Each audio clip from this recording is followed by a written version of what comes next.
ma part, c'est la meilleure vidéo de l'année.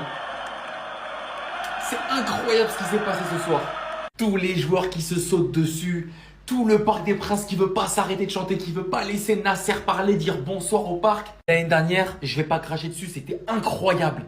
Mais la saveur de la Ligue des Champions 2026, je m'en rappellerai toute ma vie. Déjà parce que pas de vacances, Coupe du Monde des clubs, Super Coupe d'Europe, reprise de la Ligue 1, des pépins physiques, on a fait jouer l'équipe B en Ligue 1. Quand on pouvait un petit peu se reposer, il y avait le trophée des champions en janvier. On est passé par les barrages, Monaco aller-retour, Chelsea aller-retour, Liverpool, le Bayern Munich, on n'a pas perdu une seule fois aller-retour. Et à la fin, on bat Arsenal. Cette saveur, oh là, j'ai pas les mots. En 2025, on a fêté devant l'Arc de Triomphe. En 2026, on a fêté devant la Tour Eiffel. Si on gagne l'année prochaine pour la 3e fois consécutive, devant quel monument on le fête? Vous savez, cet été, il y aura sûrement des départs. Vous le savez, peut-être Lee, peut-être Gonzalo Ramos, peut-être d'autres, on ne sait pas. Barcola, j'espère pas. Le PSG se positionne sur Elie Junior Kroupi. Personnellement, je préfère qu'on aille sur Kroupi que sur Alvarez. C'est mon avis. Désolé, la vidéo risque d'être un peu longue. J'ai énormément de choses à dire. Merci à toutes les personnes qui vont m'écouter jusqu'à la fin. Hier soir, je ne me suis pas exprimé après le sacre du Paris Saint-Germain en Ligue des Champions car tout simplement, j'étais abattu. Franchement, j'étais au fond du trou. Je n'avais pas la force à faire une vidéo pour parler. C'est pour ça que je vous la fais aujourd'hui. Et je pense que le sentiment que j'ai ressenti après le coup de sifflet final, tous les supporters de l'Olympique de Marseille l'ont ressenti. J'ai l'impression d'avoir perdu une part de moi-même. Le seul argument, entre guillemets, qu'il nous restait contre eux, c'était à jamais les premiers. Depuis petit, depuis toujours, on dit cette phrase. Et depuis hier soir, on ne peut plus la dire. On n'a plus rien à dire contre le Paris Saint-Germain. Et je vous jure que ça fait tellement mal quand tu vois aujourd'hui où est le Paris Saint-Germain sur le toit de l'Europe, sur le toit du monde, et quand tu vois où est l'Olympique de Marseille, je vous jure, ça me brise le cœur. Depuis des années, en vrai, on se voile la face, mais ça va faire déjà depuis un long moment que l'OM et le PSG ne jouent plus dans la même cour. Et même en tant que supporter de l'Olympique de Marseille, je suis obligé de m'incliner devant ce club, de m'incliner devant cet homme, Luis Enrique.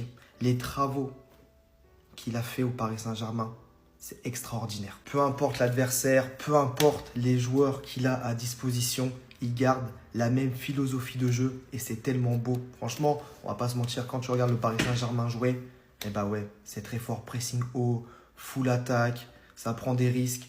Finalement, c'est tout ce qu'on aime dans le football. Et si hier soir, le Paris Saint-Germain a fait le back-to-back en Ligue des Champions, on peut dire plein de trucs sur l'arbitrage et tout, mais au fond de nous, on le sait que c'est amplement mérité. Car c'est la meilleure équipe du monde actuellement. Et ça va faire 2 saisons que ça l'est. Les gars, Elie Kroupi au PSG, vous en dites quoi? Franchement, moi je prends tous les jours, je signe tout de suite. Le PSG est déjà au charbon pour sa 3e étoile et vise Elie Junior Kroupi. Double champion d'Europe, on ralentit les discussions avec l'Atlético Madrid au sujet de Julian Alvarez et vont tenter de convaincre Bournemouth de lâcher son crack Elie Junior Kroupi. Les Anglais, par l'intermédiaire de leur directive sportive, vont être très durs à convaincre. C'est dommage, hein. Il y a 1 an, il était à Lorient, les gars. Il y a 1 an, il était à Lorient. On a laissé passer la pépite. Maintenant, on va envoyer Kishta. On va enrichir un club anglais. Mais les gars, c'est tellement un crack. C'est tellement une pépite que ça vaut le coup. De 1, il est français. Il a envie de jouer avec l'équipe de France. S'il veut jouer avec l'équipe de France, il vient au PSG. Il est sûr d'être sélectionné direct. De 2, il est grave jeune. Donc en fait, on est obligé de miser sur un jeune talentueux pour l'avenir. Après, je pense qu'il y aura de la concurrence. À mon avis, Manchester City vont se mettre sur lui.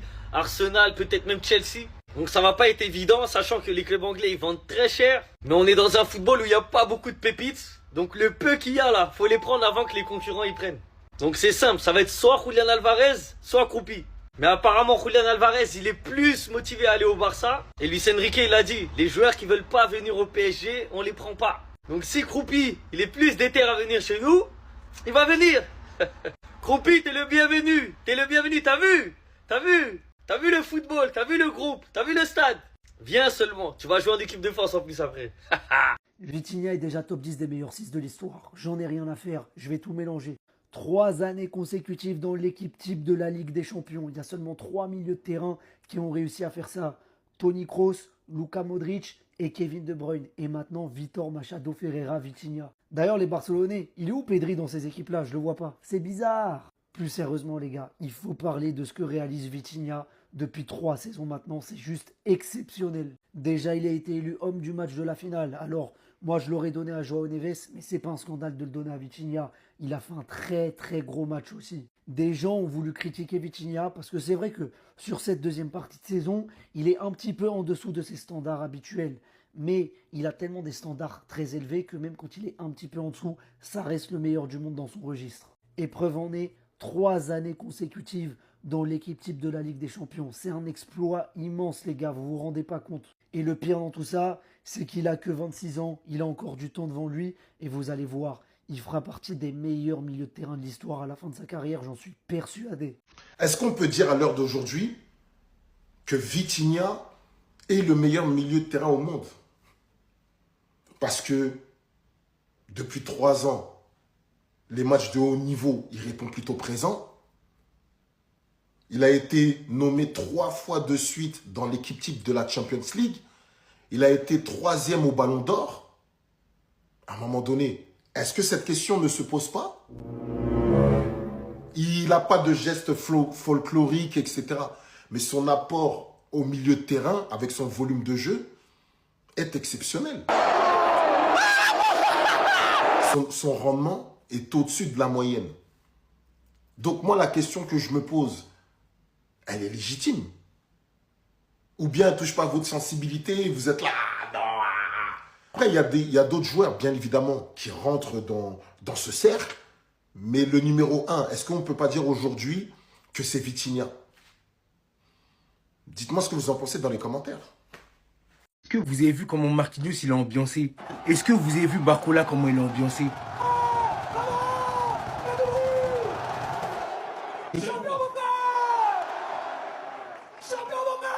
D'ailleurs, j'espère que vous avez bien entendu sa requête. Restez sage comme ça, en fait, encore d'autres cheats comme ça. Pour vous dire à quel point c'est beau. Et ça fait longtemps, depuis 2012, je crois, le PSG, ils n'ont jamais fait un cheat comme ça. À la fin de sa carrière, là, proposez-lui d'être le nouveau speaker du Paris Saint-Germain.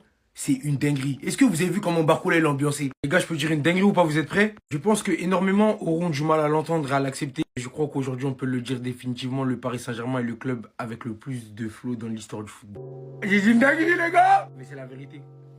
Regardez la célébration qu'ils ont faite au Champ de Mars. Tu vois ça, tu peux qu'applaudir, tu peux que dire chapeau. Aucun club n'a plus de flow que le Paris Saint-Germain. On peut penser à l'AC Milan, on peut penser au Real Madrid, on peut penser à Manchester United, à plein de clubs anglais. Les gars, sur leur emblème, ils ont la Tour Eiffel. Sur leur emblème, ils ont la Tour Eiffel. Et ils fêtent leur titre au pied du monument le plus iconique de l'histoire de tous les monuments. Quand tu penses monument, tu penses Tour Eiffel. Et j'ai même pas peur de dire que c'est la capitale la plus emblématique de l'histoire de l'humanité. On parle de Paris. Paris, la ville dans toute sa splendeur, dans toute son excellence. On sait que Paris, c'est le bluff, c'est la fête, c'est l'amour. En fait, c'est toutes ces choses.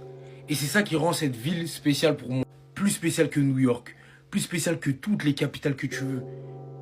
Paris, plus d'être la plus belle ville du monde, c'est la plus grande ville de l'histoire, tout simplement.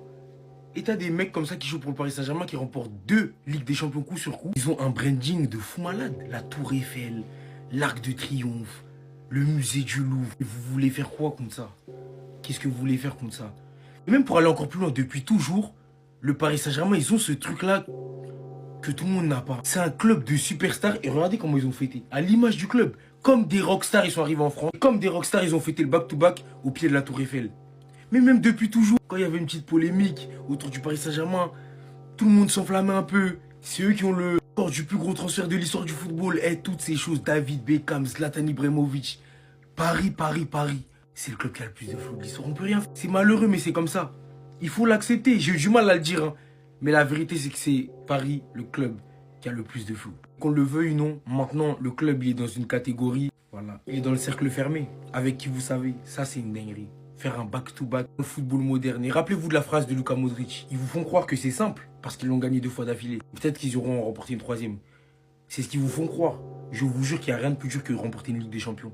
Et surtout avec ce nouveau format, dans lequel le Paris Saint-Germain est passé 2 fois par les barrages. Chapeau PSG. Restez sobre, abonnez-vous les gars, ça travaille. À partir de maintenant, quand tu t'adresses à un supporter du PSG, ne t'avise plus jamais à lui manquer de respect quand tu lui parles de son club. Tout simplement, ne t'avise plus à mal parler du PSG. C'est fini l'époque où tu bombais le torse en parlant du PSG comme si c'était un club insignifiant. Ouais, ton club de merde. C'est fini ça. Notamment chez les personnes qui supportent des clubs étrangers qui te parlent en mode arrogant avec condescendance. Votre club de merde, votre club sans âme, votre club sans histoire. C'est bling bling, FC Qatari et j'en passe. Est-ce que tu vois ça là? 2 fois. Et cette vidéo, surtout la fin, elle est vraiment drôle. Mais cette vidéo, elle montre que le PSG a fait un sale boulot en Europe. C'est vraiment exceptionnel et on s'en rend pas compte. Et regardez à la fin, il y a qui apparaît. Même le Hops, il lâche la manette. Tellement on est fort, tellement on fait des dingueries. Avoir le même nombre de Ligue des Champions qu'un club comme la Juventus, c'est vraiment une dinguerie. Bien même comme Chelsea, mais vraiment le PSG, on n'est plus des petits. Et le deuxième club a réalisé un back-to-back derrière le Real Madrid au XXIe siècle. Et n'ayons pas peur de le dire que le PSG de Luis Enrique fait partie des meilleures équipes all-time. Comme c'est bizarre, il faut avouer que c'est bizarre. Il y a quelques mois, je vous ai dit que Marquinhos sera le joueur le plus titré d'histoire. Personne m'a écouté, personne m'a cru. Et on sait pourquoi. Parce qu'il y a votre petit protégé de Messi. Mais sachez une chose, Messi, vous pourrez pas le défendre jusqu'à l'éternité. C'est pas possible. Donc là, si je compte bien, 43 titres pour Marquinhos, 45 titres pour Messi. Ça veut dire qu'il reste 3 titres à Marquinhos pour être le joueur le plus titré d'histoire. Et vous pensez qu'il va pas le faire? Mais la tête d'homme qui va le faire tous les jours. Tous les jours, déjà, il va prendre une 3ème LDC. Il va prendre une Ligue 1 en plus. Il va prendre un trophée des champions. Les gars, c'est fini. Et peut-être même une Coupe de France. C'est fini, Messi. Au revoir. Vous pouvez tout nous réécrire, hein. Marquinhos sera le joueur le plus titré de l'histoire. Et sachez une chose, hein. Messi ne gagnera plus jamais un trophée. Moi, je vous le dis, Messi ne gagnera plus jamais un trophée. En tout cas, je suis tellement content pour notre Marcos Aroas Correa Marquinhos, notre capi, notre légende. Il sera devant Messi. Pleurer. À peine la finale de la Ligue des Champions remportée par le Paris Saint-Germain, Luis Campos a annoncé la couleur, le Paris Saint-Germain va se mettre au travail. Et en parallèle des dossiers Marnes Yaklouch et Yann Diomandé, qui sont les 2 ailiers ciblés pour le Paris Saint-Germain, le plan de base est de faire l'un des 2 pour pallier au probable départ de Lee Kang-in qui malheureusement se profile de plus en plus. Le Paris Saint-Germain s'est officiellement positionné sur Elie Junior Kroupi. Alors je vous ai fait que 3 vidéos pour vous expliquer à quel point ce joueur est fort et à quel point il coche toutes les cases pour devenir le nouvel Ousmane Dembélé. Quand on parle du nouveau Ousmane Dembélé, on ne parle pas de celui que vous avez connu dans d'autres clubs, on parle bien uniquement de celui que vous voyez depuis 2 ans. Il possède déjà toutes les qualités requises pour suppléer le Ballon d'Or. Il n'a que 19 ans, c'est encore un très jeune joueur. Luis Enrique aura tout le loisir de polir pendant des années. Alors dans le même temps, Luis Enrique n'a toujours pas abandonné la piste Julián Alvarez. Bien que le club ait été refroidi par la volonté claire du joueur d'aller dans un autre club, vu que l'Atlético Madrid ne souhaite absolument pas leur vendre le joueur, Arsenal et le PSG sont toujours aux aguets concernant un potentiel transfert du joueur, même si on a quand même bien l'impression que pour le Paris Saint-Germain, la situation est en train de se diriger vers l'achat d'Elie Junior Kroupi pour le poste de numéro 9 et un duel entre Aklouch et Diomandé sur le poste d'ailier. Et en parallèle des 2 attaquants donc que le Paris Saint-Germain devrait faire cet été, le club devrait également faire un milieu, car en plus d'envoyer des appels de phare aux supporters du Paris Saint-Germain, l'agent de Batrakov a expliqué dans une vidéo YouTube que son joueur avait quasiment déjà signé au Paris Saint-Germain, que le transfert était fait à 95% et qu'il devrait même probablement être la première recrue du PSG cet été. Et donc le fameux mercato qu'on nous avait annoncé il y a quasiment 6 mois, à savoir un défenseur, un milieu de terrain et 2 attaquants, est en train de complètement prendre forme. On commence petit à petit à passer des profils à des noms concrets qui devraient donc animer le mercato du PSG cet été. L'hypocrisie stratosphérique d'Emmanuel Macron, c'est vraiment du jamais vu. Écoutez bien. Que vous nous avez fait vraiment vibrer jusqu'à la dernière seconde. Et qu'autant l'année dernière, ça avait été franc, massif, triomphant, là, vous avez été la chercher et on a vibré avec vous au-delà, évidemment, des 120 minutes jusqu'à la dernière seconde de ces tirs au but. Mais quelle équipe! Hier, la France a fait en 2 ans, grâce au PSG, ce que nous n'avions pas fait dans notre histoire en 70 ans de foot, c'est-à-dire 2 titres. Et donc merci pour ça.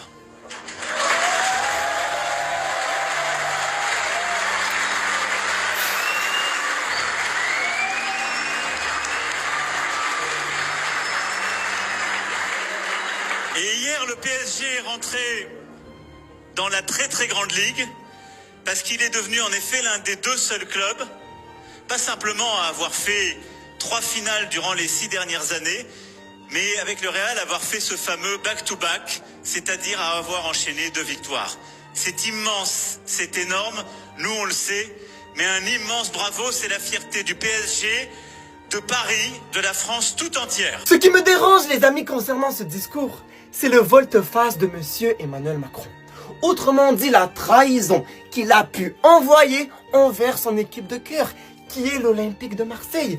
Car oui, ceux qui connaissent vraiment Emmanuel Macron vont dire que ce monsieur est un fidèle supporter de l'Olympique de Marseille. Vous rajoutez sur le fait, les amis, qu'Emmanuel Macron a osé énoncer que voilà, puisque le Paris Saint-Germain a gagné la Ligue des Champions, c'est aussi la France qui obtient cette même victoire. À savoir que la France équivaut à l'équipe parisienne. Excusez-moi de vous le dire, mais il n'y a aucune corrélation entre le pays, la France, et l'équipe du Paris Saint-Germain.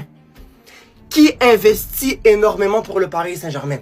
Qui détient cette équipe, s'il vous plaît? C'est le Qatar de Nasser El Khelaifi. C'est un fait, c'est une réalité. La compagnie aéroportuaire Qatar Airways. Ce sont eux les vrais de vrais victorieux de ce doublé de la LDC. Ce sont les Qataris les vrais de vrais victorieux de ce back-to-back.